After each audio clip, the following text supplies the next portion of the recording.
Good evening, good morning, or whatever the time is for you. This is Ilikal, and I'm making a short video about what I wanted to talk about for a pretty long time. Top 10 computer games or video games which I would want to see a remake or continuation.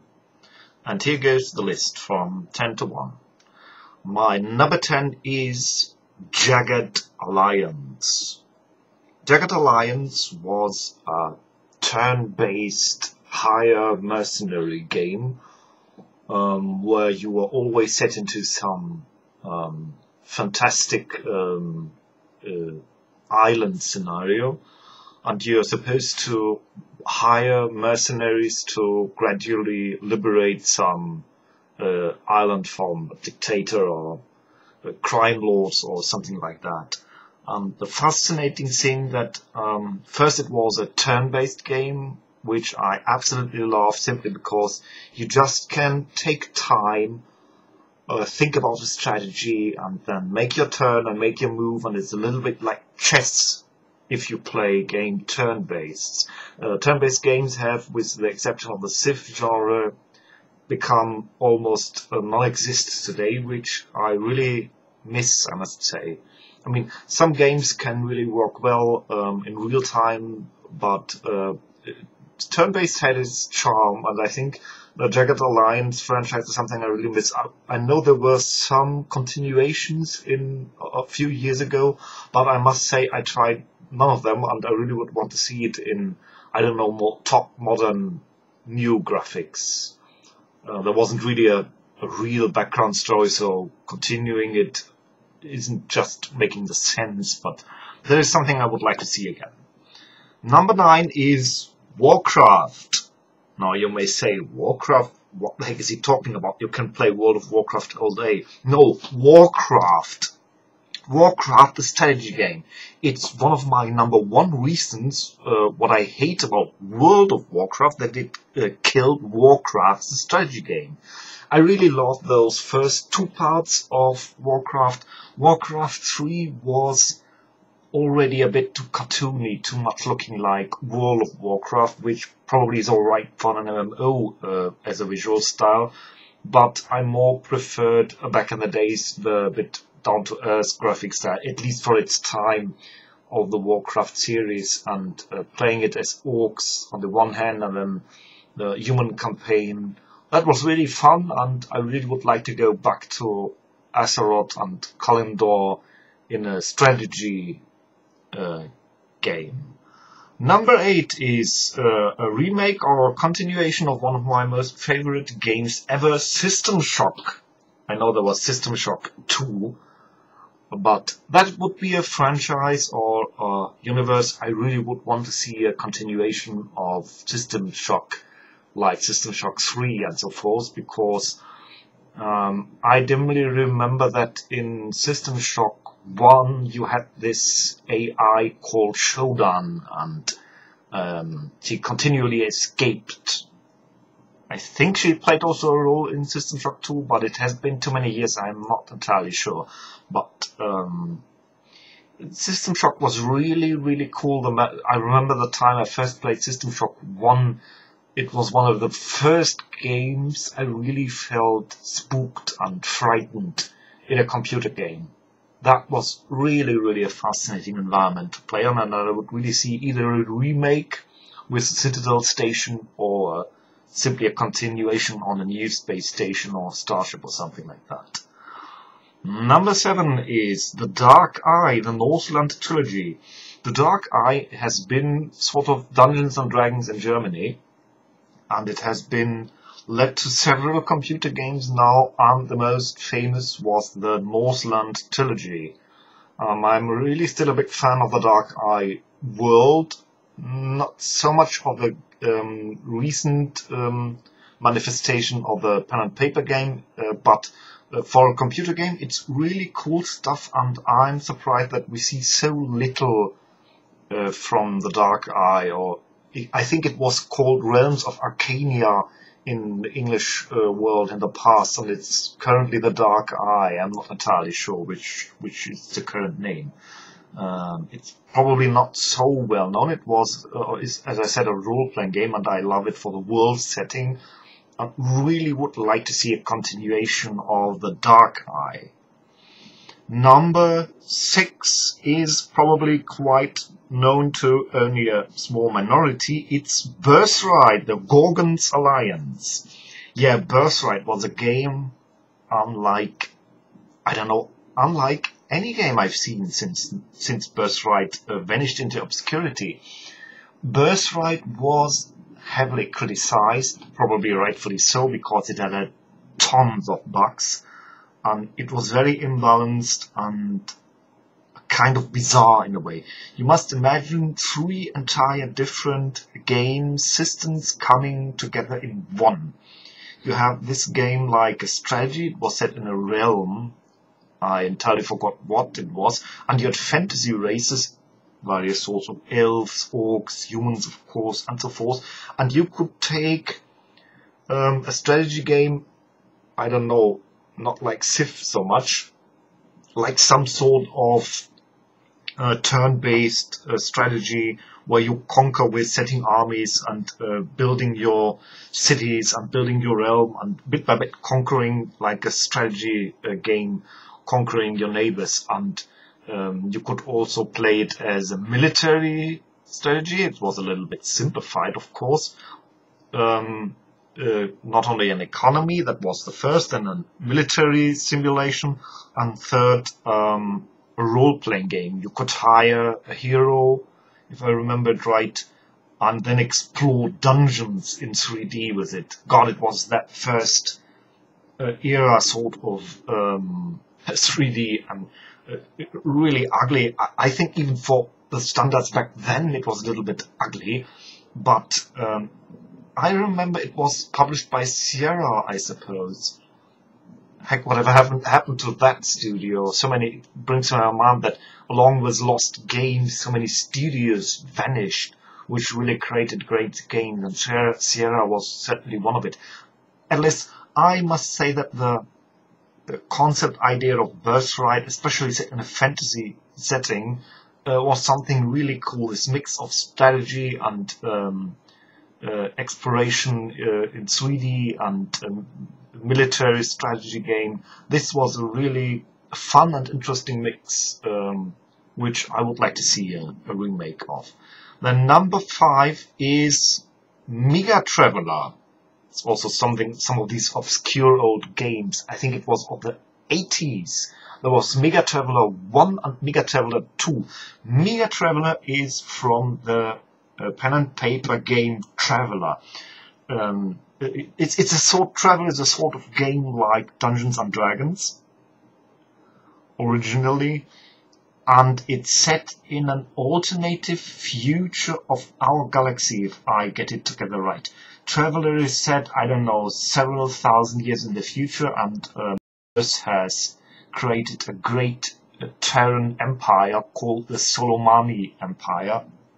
And there are other empires, the Arslan, those like wolf-like, no, or dog-like creatures, and then there are the other preserves of other races. And the funny thing is, the setting which has been transported into the PC game is so fascinating because it's science fiction from a little bit a different angle. You don't have like Star Wars, this thing like the Force, or like Star Trek, an all peaceful federation. No, you have a galactic empire, but the empire is generally good. So it's not so much depicted as an evil tyranny like in Star Wars or other settings.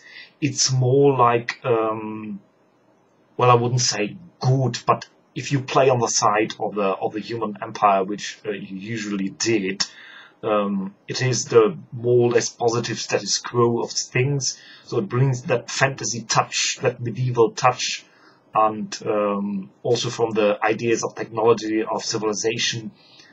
I think the Traveler universe and the PC game iteration in form of Mega Traveler was really something interesting, and I'm so smitten and sad that the Traveller universe just doesn't get the appreciation it does nowadays. It really could stand toe-to-toe with Faerun's setting Dungeons and Dragons in terms of how fascinating it is. So the next is number 4, Lands of Lore. Lands of Lore was the role-playing flagship of also one of those crushed game companies, in this case Westwood. Lands of Lore back in the days got a hack of criticism, which to this, I didn't understand it back then, and I still don't really understand it. Sure, it had its limitations and its issues, but the Lands of Lore setting and storytelling was really wonderful. I still remember those scenes from I remember 3 Lands of Lore, 1 to 3, yes.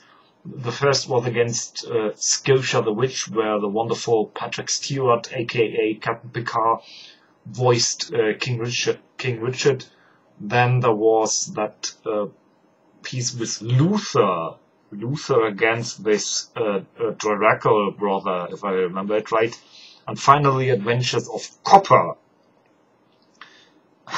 where you could choose such a funny companion. And I still remember I took in my 3 runs through Land of Lore 3 always Goldie the Glitter Fairy, if I remember her name was, always had some, in the most darkest situations, she always had some funny, odd humor, which was entirely misplaced on the situation, but it still made me always smile and laugh because someone really tried so hard to be funny about an absolutely dire situation.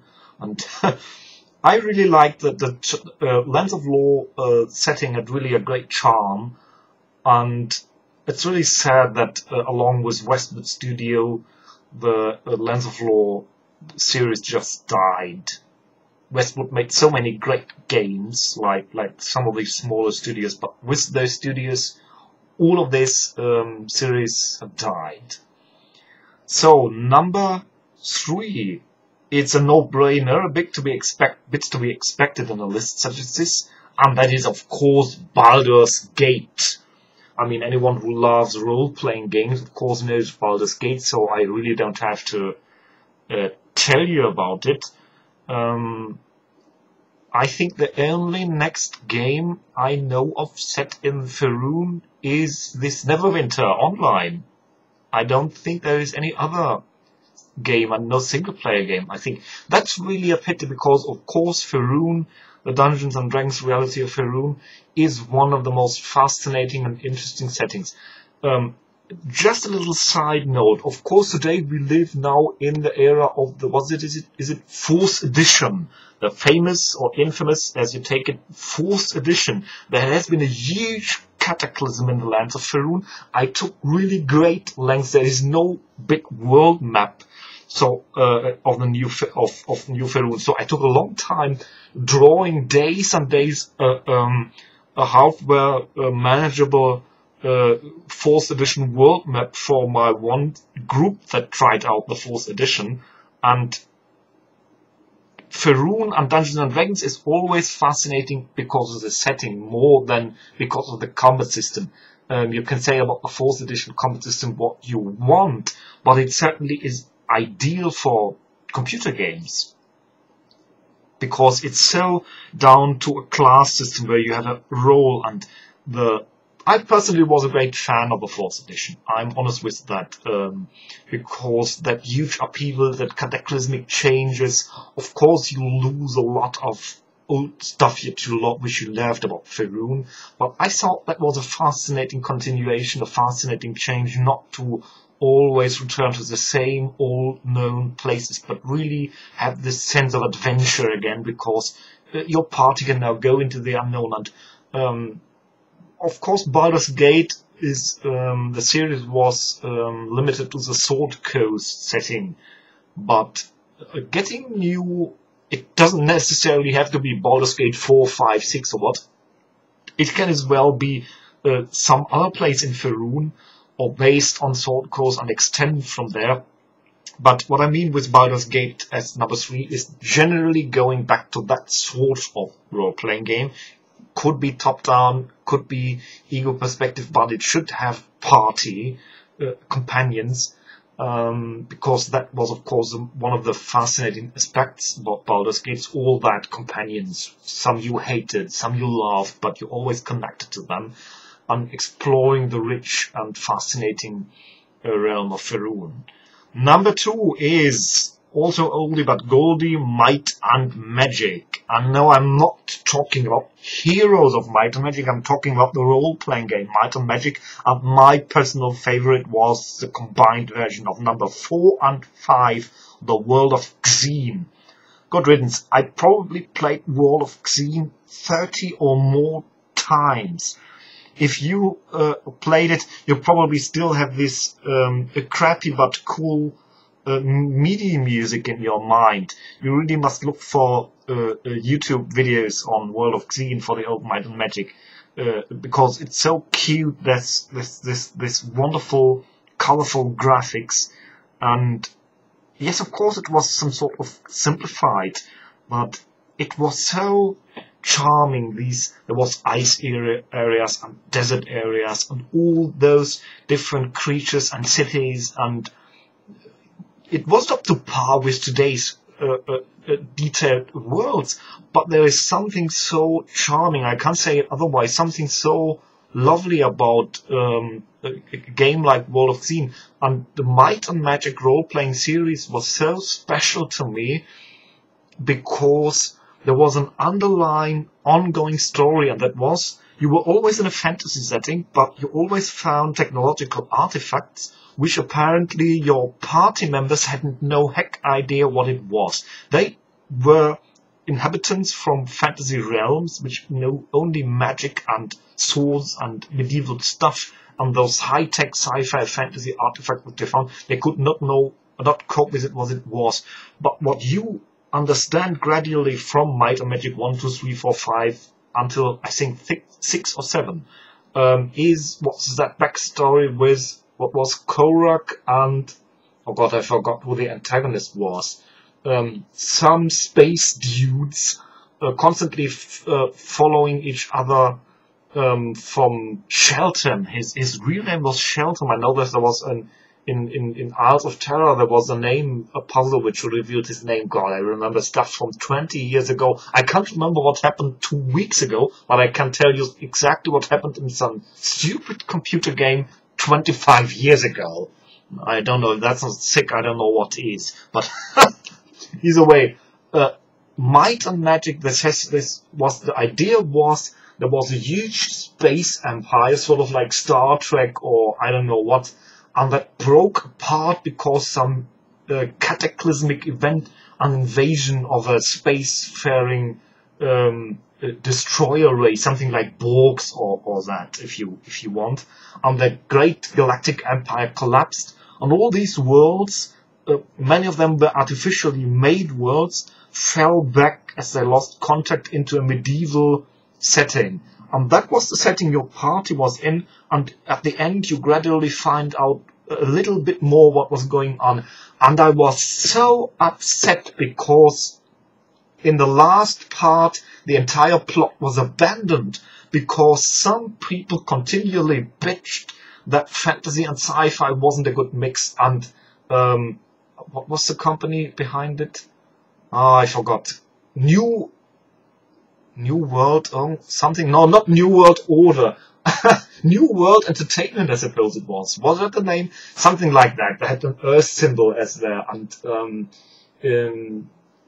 the idea was always to get a bit more revelation about the backstory, and they dropped it because some minority, I think, always bitched that fantasy and sci-fi was a bad mix.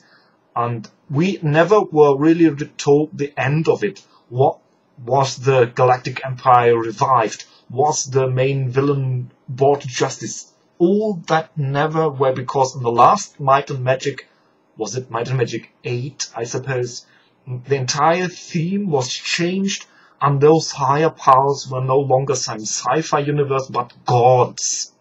How boring can that be? It was so unique, this mix of fantasy and a little bit sci-fi mixed into it, but they dropped it, and in this case it was just a shame that they listened to what I felt was a minority.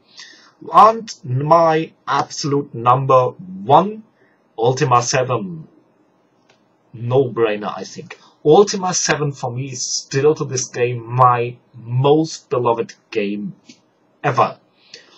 And especially the combination of Ultima 7, the complete Ultima 7, with the small expansion packs. What was it? Silver Seed was the one, and the other was that extra island. I forgot the name what it was. And the second part, of course, Serpent's Isle. Ultima 7, the Black Gate and Serpent's Isle was really, really grand. I must say the entire, this is not so much the Ultima 7 alone, but the entire Ultima series. Everyone who loved the Ultima series, and I'm of course talking about the single player series, folks, not Ultima Online, which is a totally different beast. Ultima, the single player series, was such a wonderful crafted world, and maybe you've heard that they are sort of making a remake of Ultima 4 Quest of the Avatar, sort of a heavily toned down Ultima, and of course none of us has seen anything about this, so I can't say anything about it. It's of course not like in the grand old days, but I still think give it a chance. Going back to Britannia again as the Avatar is not such a bad idea generally, even if it is not the detailed. I mean, let's be reasonable here. Ultima developed over time. It didn't become Ultima. The complexity of the immensity of world or the world of Ultima 6 and 7 wasn't there in one Ultima. It was developed over Ultima 1, 2, 3, 4 as a great hallmark, of course, 5, and then 6 and 7 where you really could touch and use everything. That was so great about the problem I had in Ultima 6, why it is in Ultima 6, is I was constantly lost in Ultima 6. And the problem was there was a very tiny part of the screen was the world map, and the rest was the gigantic UI, the user interface, covered, I don't know, 2/3 of the screen or what. And because you only saw such a small part of the world, and Ultima 6 was really huge, Britannia was really huge in Ultima 6, I was constantly lost in Ultima 6. That is why it's not Ultima 6, though Ultima 6 certainly was a great step forward. It's Ultima 7, where you really could see the world on the entire screen. And, God, what, I don't know, I've played 30 or more times have I played Ultima 7, the two parts, and that would really be a computer game which I would love to see in modern 3D and in sort of visuals like, I don't know, Dragon Age type of visuals. No, don't, or Skyrim visuals if you prefer, whatever. It's just, Ultima was such a rich lore, such a rich story, and such wonderful characters, like your all-time companions, Yolo, Shamino, and Dupre, the not so frequently coming companions like, I don't know, Nistel the Mage, or even Chuckles the Chester, who always got on your nerves with his bizarre jokes, or other characters. These characters which always reappeared in new Ultima parts, which really made the charm of a continuity of a world which continually existed, with characters that continually existed, and we had a story with them. If you know, I don't know, Yolo the Bard, Shamino the Ranger, Dupre the Knight, you knew them from way, way back ago. I've met them again, returned as the Avatar, righted some new evil, and that was just a cool game concept where you knew, okay, in a year or 2 or 3 years we have a new Ultima and we have a new story of the Avatar and Return to Britannia with all the changes and all the continuity. That was really the great thing about the Ultima thing, and I really wish that Richard Garriott would stop making such strange games, and I don't know, either buy back Origin or someone would take it up who really understands what Ultima was meant about. And that is something that I would see remade, either Ultima 7, the entire Ultima 7, come on, Ultima 7 Black Isle and Serpent Isle, Black Gate and Serpent Isle as 3D game in Skyrim quality graphics, with free roam Britannia, large, where you can explore everything by yourself. That is really, really a cool thing, because the story was great, the setting was great, and seeing that all in 3D modern would be really a fantastic thing. I would absolutely love to see as a modern remake. Well, that was my top 10. It certainly didn't cover everything. There are a lot of games, especially from the past, from the 80s, some from the 90s, which will absolutely deserve either a remake or continuation, because so many great studios and so many great game series just died out. I mean, I haven't seen a SimCity continuation, a real one, or the Wizardry series, to name others who didn't make it in the top 10. When you make a top 10, you ultimately have to decide, or it's going to be a top 50, which nobody will listen to the end to, I suppose. But I'm sure you have your own games. Name them in the comment section. Tell me what you would contribute to those top 10, or if you would make your top 10, or extend the list, what you think about this. Take care.